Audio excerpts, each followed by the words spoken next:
जय माताजी। हूँ साहित्यकार पौभा गढ़वी। कागबापू त्रीजा भागनी कागवाणी में पहलो ज दोहो लखे छे। पण जान जन कोई पास न जाय, हानु करडो या घो करे, पण गुण गुण ये ना गवाय।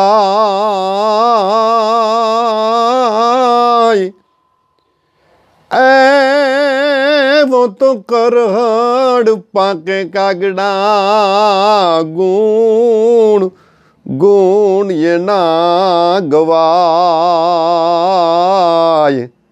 वो तो करहड़ पाके कागड़ा, जन को पास न जाए। भैंस, गाय, बकरा, ऊंट आ मालढोर नु छाण नो उकोड़ो, खातर नो उकोड़ो ई माणस छेटो करे, छेटो राखे, एनी पाहे कोई न जाए तो शुं ए खराब छे? नहीं, एनो जो सदुपयोग थई जाए तो ये महान छे। ई ज उकरडो खेतीवाड़ी में वाड़ी में तमे नाखी दियो अने पछी न्या जे छोड़ उगे एटलो बधो फाले फूले के बीजी बधी धरती करता जे जग्याए ई आ गाय भैंसनु छाण उकरडानु छाण नाख्युं होय ना छोड़वो बहु जोरदार थाय छे।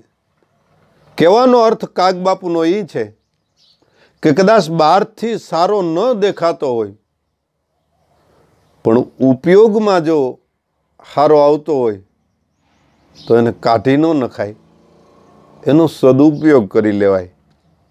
जेम पण सिरोय सारो होय तो बावळ नोय बेहाय, बाकी हुळू हुळू नो हंगराय।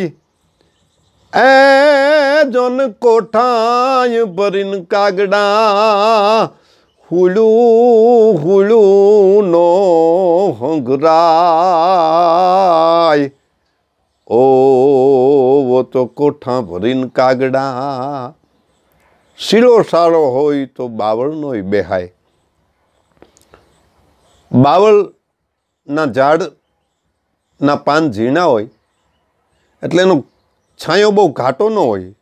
લીમડા के आंबा के वडला जेवो एनो घाटो सायो न होय, भले जेवो तेवो सायो होय पण बहु ताप लागेलो होय, अडखे पुडखे कोई झाड़वू न होय अने एक बावळनुं जो झाड़वू होय तो एना साये घड़ीक आराम मळे खरो।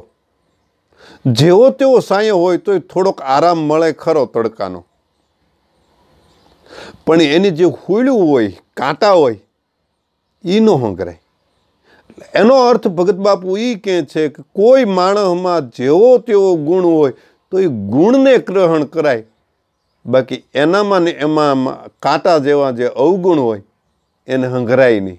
अवगुणने तो आघा कराय, एने छेटा कराय। भगत बापू एम कहे छे कि गुणने ग्रहण करो, अवगुणने छोड़ी दियो। जय माताजी।